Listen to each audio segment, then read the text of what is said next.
daawadayaal sida aynu soo sheegnay jilaagan caanka ee geyga Soomaalida laga yaqaan madafadaha dunida Ismaaciil Sugilla Sooraan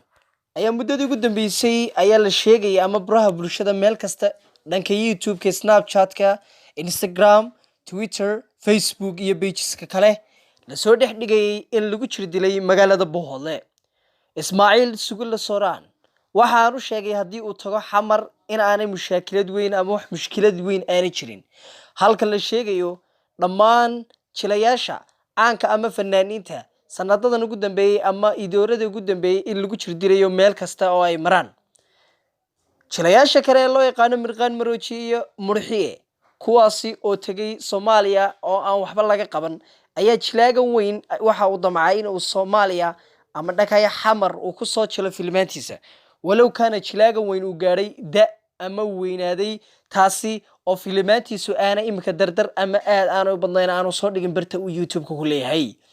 jilaagan caanka ah ayaa loogu goodiyay in aanu tagin xamar iskana joogo kaasi oo ka hadlay uu sheegay Buuhoodle in ay taariikh muhiima ama taariikh weyn ay ku leedahay geyga Soomaalida kaasi oo tiriyay abwaano fanaaniin dad wax garada oo ka soo baxay oo laga kasayo ama laga garanayo sababta lagu dilay waxay ahayd ee ugu weyn inuu Soomaaliya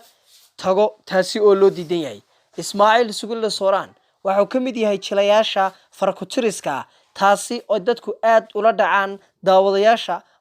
markii daawanayaan muuqaaladiisa aadka u quruxda badan taasi oo ku dhidban tahay muuqaalku soo saara mid taariikhi ah taasi oo ay ku dhidban tahay muuqaalku soo saara mid wax lagu qaadan karo taasi oo ay ku dhidban tahay